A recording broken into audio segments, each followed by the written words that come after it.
সত্যি তাই রে ভাই, খোলা চোখে সমস্ত কিছু ভুলভাল দেখে কিভাবে পরিস্থিতি জটিল হয়ে আমাকে নানা জায়গায় বিপর্যস্ত করে তোলে।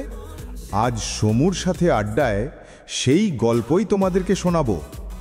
আমার জীবনের বিভিন্ন সময়কালে ঘটে যাওয়া 3টি বিচ্ছিন্ন ঘটনা একই পরিণতি নিয়ে কিভাবে আমাকে লজ্জায় ফেলেছে, আজ তার গোপন স্বীকারোক্তি। তো সবাই তৈরি? তাহলে আজকের এই পর্বের আড্ডার আসরের শ্রী গণেশ করি। মাস 6 আগেই জীবনের ইনিংসে ঠুকে ঠুকে খেলে 50 পার করে ফেলেছি। মনে মনে এখনো 21 থাকলেও হাড়ে হাড়ে টের পাই ওটা আমার ওভার কনফিডেন্স। বাইফোকল চশমা পরে রাস্তায় বেরিয়ে হাঁটার নামে মুন ওয়াক করতে হয়, তা দেখে কেউ কেউ খিল্লিও করে। সবই বুঝি, এসবের পরেও চশমা খুলতে আমার ভীষণ আপত্তি, কারণ সেটা করলে পরিস্থিতি আরও ভয়ঙ্কর হয়ে দাঁড়ায়। আজকাল ইংরেজি হরফগুলো কেন জানি না আমার সাথে কেমন নুকোচুরি খেলে। কোন বানান নেচে গিয়ে কী যে হয়ে যায় জানি না। প্রন হয়ে যায় পর্ন, দ্যাট হয়ে যায় বাট। এই তো সেদিন এক জায়গায় খোলা চোখে অভ্যর্থনাকে আবর্জনা লেখা দেখে ময়লা ফেলতে গিয়েছি, অমনি দারোয়ান এসে বললেন, ও কাকা, কি করছেন? ওটা আমাদের রিসেপশন। নেবা, চোখে দেখেন না? অফিসের ভেতরে ঢোকে কেউ বাড়ির ময়লা ফেলে? পোস্ট অফিস বলে তো মনে হয় না। ও হো হো হো হো হো, এ বুড়ো নিঘাত পাগল। এক প্রকার ঘাড় ধাক্কা দিয়ে আমাকে সেখান থেকে বের করতে করতে আরও অনেক কিছু ভালো মন্দ মিশিয়ে গড়গড় করে বলে গেল। আমি শান্ত শিশুর মতো দাঁড়িয়ে সব হজম করলাম। এসব আমারই ভুল। কবে কোন মহাগেরোয়ে পড়ব এই ভেবে ইতিমধ্যেই সমাজ মাধ্যমকে টাটা জানিয়েছি, তবে পুরোপুরি না। যে সময় 8 থেকে 80 নতুন আইফোনের পেছনে হেদিয়ে মরছে, সে সময় আমি ডাম্প ফোনেই কাজ সারছি। নিকট আত্মীয় এবং হাতে গোনা কিছু বন্ধু ছাড়া কেউই বিশেষ যোগাযোগ রাখে না, বলা ভালো রাখতে চায়ও না। বহুদিন ধরে গিন্নি চোখের ডাক্তার দেখানোর জন্য চাপ দিয়ে চলেছে। ভাবছি এবারে যাব, যেতেই হবে, কারণ গিন্নিরও বোধহয় বাইফোকাল লাগবে। আর উনি হাইকমান্ড, একবার আদেশ দিলে তা মানতেই হবে, কার বাপের সাধ্যি যে অন্যথা হয়। যাক সে কথা। ইদানিং একটা সমস্যায় খুব ভুগি, সেটা হলো সকাল সকাল খোলা চোখে উল্টো পাল্টা কী যেন সব দেখি। অনেকটা শ্রীরামকৃষ্ণদেবের ভাব সমাধির মতো অবস্থা। শালা হচ্ছে এক, আর আমার চোখের সামনে ভাসে অন্য কিছু। এমনিতেই সকাল জড়িয়ে আমার দুর্নাম অনেক। ভোর 7টায় দুধের দোকানে লাইন দিলে পেছন থেকে ফুঁচকে মার্কা কিছু বেয়াদব টিটকিরি দেয়, সকাল হওয়া অত সোজা নয় বাপু, এখন না আধার না আলো, খাঁটি হেগোলগ্ন। এ লগ্নে আর যাই হোক জেগে থাকা যায় না। পাশে থাকা কোনো ফোড়ে হয়তো রসিয়ে রসিয়ে বলবে, গুরু বাড়ি ফিরে আরেক ইনিংস খেলতে ভুলো না। শালাদের ঠিক বাগে পাচ্ছি না, পেলে জুতিয়ে চামড়া তুলব, কথা বলে রাখলাম। কিছুদিন আগের কথা, খুব সকালে স্থানীয় থানা সংলগ্ন এটিএমে গিয়েছিলাম। টাকা তুলে বেরিয়ে ভ্যান ধরব ভাবছি, এমন সময় পেছন থেকে এক অপরিচিত মহিলা কণ্ঠস্বর ভেসে এলো, এই সমু, ঘুমিয়ে ঘুমিয়ে তো ঢোল হয়ে যাচ্ছিস। সকাল সকাল ঘুম থেকে উঠে কোর্টের মাঠে দৌড়ানো শুরু কর। আমি হতভম্ব। কে ইনি? আমায় চেনেন, ঠিকঠাক আমার নাম ধাম পর্যন্ত জানেন, অথচ আমি ওনাকে এক্কেবারেই চিনি না। ঘুরে তাকাতেই দেখি উস্কো খুস্কো চুলে এক মহিলা আমার দিকে তাকিয়ে হাসছেন আর বলছেন, আহারে আমার নারুগোপাল সোনা, আয়নায় নিজেকে দেখিস না? আশ্চর্য, কে ইনি? এর আগে এনাকে জীবনে কোনোদিন দেখেছি বলে তো মনে পড়ে না, অথচ দেখো ইনি এমনভাবে কথা বলছেন যেন আমার অতি পরিচিত পরমাত্মীয় গোছের কেউ হবেন। তাহলে কি আজ সত্যি সাক্ষাৎ মা ভবতারিণী পাগলিনীর বেশে এসে আমাকে দেখা দিলেন, বডি শেমিংয়ের আছিলায় জীবনের ভাইটাল জ্ঞান দিয়ে গেলেন? কিংকর্তব্য বিমূঢ় হয়ে আমি ভাব সমাধি নিলাম। বেশ অনুভব করতে পারছি, ইতিমধ্যে একটা খালি ভ্যান আমার পাশে এসে দাঁড়িয়ে জিজ্ঞেস করছে, ও কাকা কোথায়? কে শোনে কার কথা? বাহ্যিক হিতাহিত জ্ঞান শূন্য অবস্থায় রয়েছি, তুমি কাকা তা বুঝবে কি? যতই চেঁচাও বা হরেন বাজাও, আমি এখন ভাব সমাধিতে লীন হয়ে আছি। 4-5 সেকেন্ড বাদে সম্বিত ফিরে পেতেই হঠাৎ করে বুকের ভেতর ভক্তিরসের বন্যা বয়ে গেল ওই মহামানবিলে আকাশবাণী শুনে। মনে মনে জানি না কেন নিজের এই স্বাস্থ্য সম্পর্কীয় অপরাধের জন্য একটু অনুশোচনাও হলো। হঠাৎ করে অন্তর্ধান হয়ে যাওয়া সেই দেবীর উদ্দেশ্যে দুহাত জোড় করে বিড়বিড় করে বলতে লাগলাম, মা মা মা গো, পাপ করে ফেলেছি মা, আর করব না। কাল থেকেই মাছ, মাংস, ডিম সব বাদ দেব। সকালে জগিং, দুপুরে কেটো, আর বিকেলে জিম করতে যাব মা। ওম ক্রিং কালিকে নমো। এই সব মন্ত্র বিড়বিড় করে আওড়াচ্ছি, এমন সময় রুক্ষ স্বরে ভ্যান চালক ও কাকা বলে কানের পর্দা ফাটাতেই হুঁশ ফিরল। ভ্যানে উঠতে গিয়ে কেতরে পড়লাম। দুজন এলো তুলতে, তার মধ্যে একজন পরিচিত বাপি। মনের মধ্যে হাজারটা প্রশ্ন নিয়ে ওকেই জিজ্ঞেস করলাম, ওই ভদ্রমহিলা কে রে বাপি? আমার নাম জানেন, অথচ আমি তাকে চিনি না। ঘুম, ঢোল, দৌড় এই কথাগুলো বেমালুম চেপে গেলাম। জবাবে বাপি বলল, সে কি, ওনাকে সত্যি তুমি চেনো না? আরে উনি তো মাধুরী পাগলি। ওনার মাথাটা খারাপ হলেও স্মৃতিশক্তি কিন্তু খুব প্রখর। কবে কোথাও হয়তো কেউ ওনার সামনে তোমাকে ওই নামে ডেকে হবে, তাই মনে রাখা সেই নাম ধরেই তোমাকে ডেকেছে। একটু থেমে বাপি জিজ্ঞেস করল, আচ্ছা সমুদা, কি গো হঠাৎ ধাপ্পা খেয়ে গেলে যে? প্রেশার ফ্রেশার বাঁধিয়ে বসলে নাকি? আমি হেসে নিরুত্তর হয়েই রইলাম। মনে মনে বললাম, না রে বাপি, উনি মাধুরী পাগলি নন, সাক্ষাৎ মা ভবতারিণী আমাকে জীবনের সার কথা শুনিয়ে গেলেন। বাড়ি ফিরে এক প্রকার ভয়েই বাথরুমের দিকে দৌড়াতে হলো।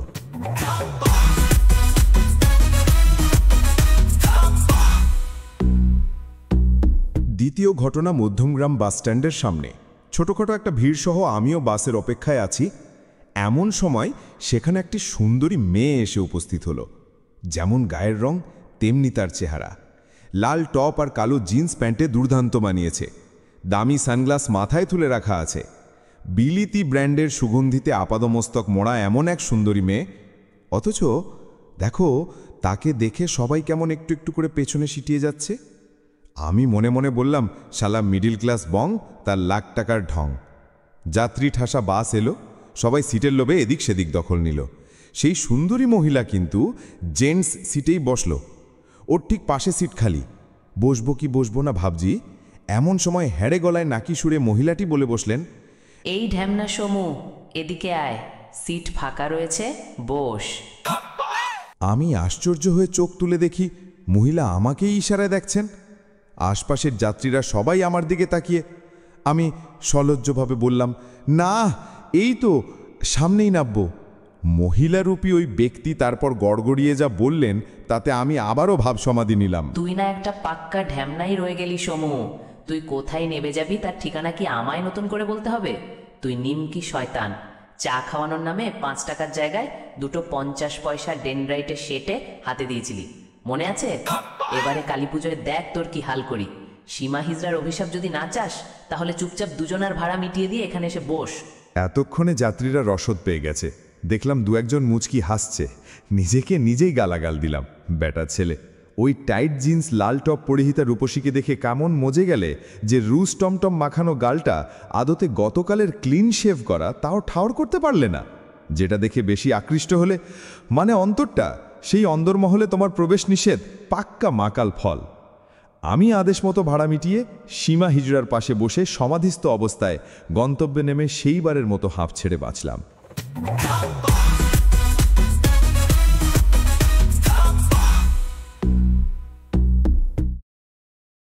সবশেষে গতকালের লেটেস্ট ঘটনা।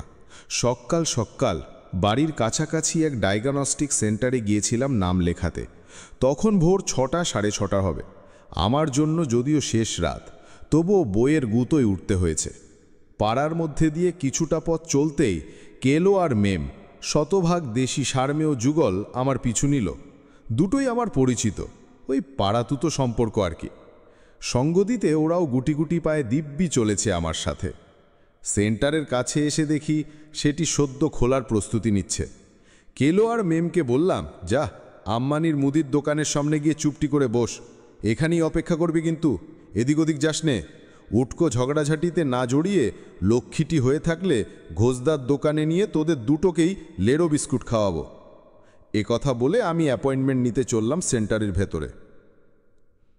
অতিমারি পরবর্তী সময়ে নব্য সাধারণ অর্থাৎ নিউ নর্মাল নিয়ম মেনে চরণামৃতরূপী স্যানিটাইজার হাতে ঘষে স্বয়ংক্রিয় টোকন যন্ত্রে হাত দিয়েছি কি দিইনি, ঠিক এমন সময় শুনতে পেলাম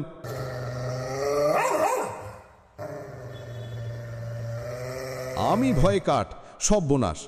তাহলে কি ও দুটো আমার সাথে সেন্টারের ভেতরে এসে ঢুকেছে? এই যা কেলো করেছে। এবারে নিশ্চয়ই আমাকে সিকিউরিটি গার্ডেরা গালমন্দ করবে। আমার সাথে এদেরও আসতে দেখেছে যে। ছেড়ে কথা বলবে না। সাত সকালেই আমার কপালে গেরো। একটা অজানা আশঙ্কায় লজ্জায় আমি আবারও ভাব সমাধিতে ডুব দিলাম।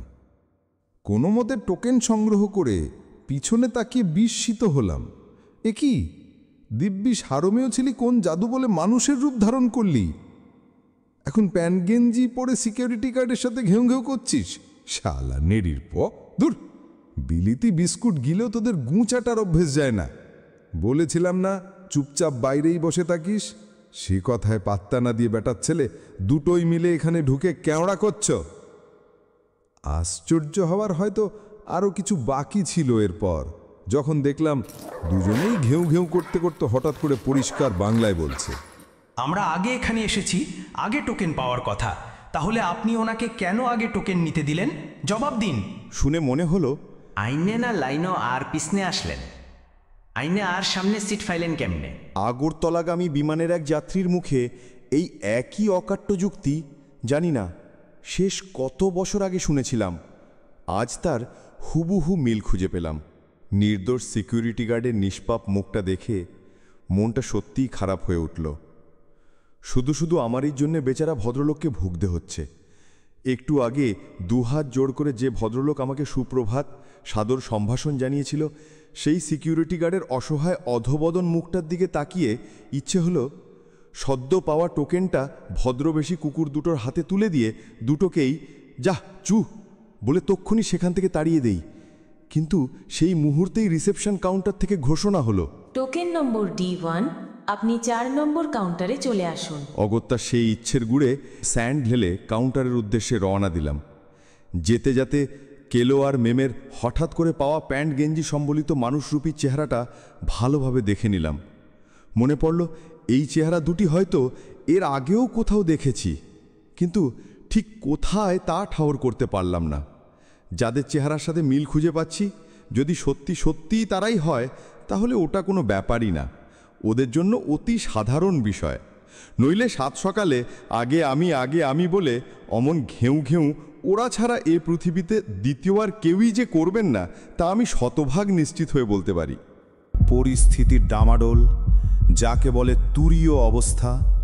আমি প্রায় পরমহংসের মতো হয়ে গিয়েছি।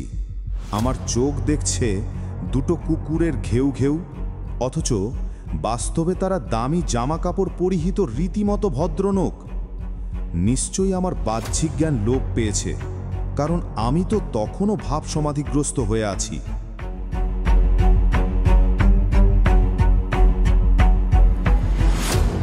মিনিট দুয়েক বাদে ডায়াগনস্টিক সেন্টারে ভাব সমাধি ভেঙে অ্যাপয়েন্টমেন্ট নেওয়ার কাজ সেরে বাইরে বেরোতেই আশ্চর্য হলাম।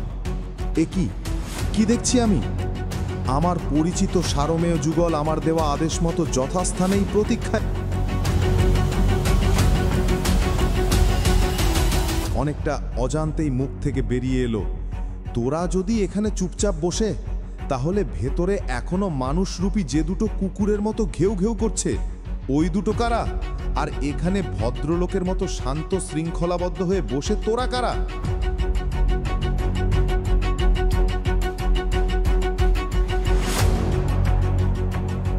বলি হচ্ছেটা কি? ফিফথ ডিমেনশনের মারাত্মক ভেলকি, না আমার রোগের বারবারন্ত দশা? কুকুর কিনা মানুষের চেয়েও ভদ্দর, আর ভদ্দর লোক কুকুরের চেয়ে হিংস্র জানোয়ার হয়ে যাচ্ছে। নাও আরও গ্লোবালাইজেশন করে নাচো, এবারে ঠেলা সামলাও। সাপদবেশী দ্বিপদ আর চতুষ্পদের ঘোর কেটে যেতেই নিজের ভুলের জন্য বড্ড অনুতপ্ত হলাম। কেলো আর মিমের উদ্দেশ্যে মনে মনে বললাম, আজ সেন্টারের ভেতরে থাকা ওদের কৃতকর্মের জন্যেই তোদের ওপর মিথ্যে রাগ করেছি, আমাকে ক্ষমা করিস। অনুশোচনার বশে কেলো আর মেমকে পার্লেজি বিস্কুট খাওয়াতে খাওয়াতে বলতে লাগলাম, তোরা মানুষের মতো কথা বলতে না পারলেও হাবে ভাবে কিন্তু এই মানুষদের অনেক কিছু শিখিয়ে যাস, কিন্তু কেউ শালা বুঝেও বোঝে না। ছোটোখাটো প্রতিটি পদে ভদ্রসভ্য মানুষের মতো আগে আমিতে বিশ্বাস করিস না। সংসারের এই ইঁদুর দৌড় যে তোদের জন্যে না, সে কথাটা ওই দ্বিপদ জন্তুদের বুদ্ধির ব্যালকনির বাইরে। যান্ত্রিক শহুরে নাগরিক জীবনে নিজেদের জোর করে হেঁদিয়ে দেওয়া কিছু নভ্য নাগরিক যেমন একদিকে সুযোগ বুঝে ঘেউ বা মিউ করতে ছাড়ে না, তেমনি দামি পোশাকের মলাটে মোড়া চতুষ্পদী জন্তু হিসেবে নিজেদেরকে মেনেও নিতে পারে না। সেন্টারের ভেতরে থাকা সেই দুই মহানুভবদের উদ্দেশ্যে প্রণাম জানালাম। এরা আমার শিক্ষাগুরু। আজ আমার দু চোখ খুলে দিয়েছে। অর্থ কড়ি বিষয় বৈভব সহায় সম্পত্তির মেকি আভূষণে আপাতদৃষ্টিতে যতই ভদ্রসভ্য হওয়ার চেষ্টা চালাও না কেন, পরিস্থিতির চাপে মুখ খুললেই এক লহমায় মানুষ থেকে জন্তু হয়ে যাবে, তা ঘেউ করো বা মিউ। এও এক পরম শিক্ষা যা ওদের দৌলতেই প্রাপ্ত। তাই সেন্টারের ভেতরে ধোপদুরুস্ত সাক্ষাৎ সার্মেয়রূপী শিক্ষাগুরু দুজনের উদ্দেশ্যে দণ্ডবৎ প্রণাম করে বহুদিনের মুখস্থ করে রাখা উড়ে মন্ত্র জপতে জপতে বাড়ি ফিরলাম। প্রভু ওই থিলা, প্রভু ওই থিলা, শ্যামল বরণ চতুর চরণ, পছাড়ে ঝুলন্ত শালগ্রাম শিলা। প্রভু ওই থিলা, প্রভু ওই থিলা। বিপদ বাড়ল বাড়ি ফেরার পরে। গিন্নি সদর দরজার মুখে আমাকে দাঁড় করিয়ে রেখে একের পর এক প্রশ্নবাণে আমাকে বিনতে লাগলো। কত নম্বরে নাম লিখাইছো? সেইখানে ডাক্তারবাবুও থাকবো তো? কয়টায় যাইতে কইছে? খাইয়া যাবো না খালি পেটে যাইতে হইব? লগে একটা জলের বোতল বাড়ির থেকে লইয়া যাবো? এত প্রশ্ন, এত প্রশ্ন!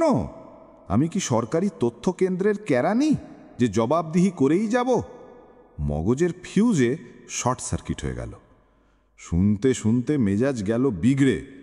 নিজেকে শত চেষ্টা করেও আর ধরে বেঁধে আটকে রাখতে পারলাম না।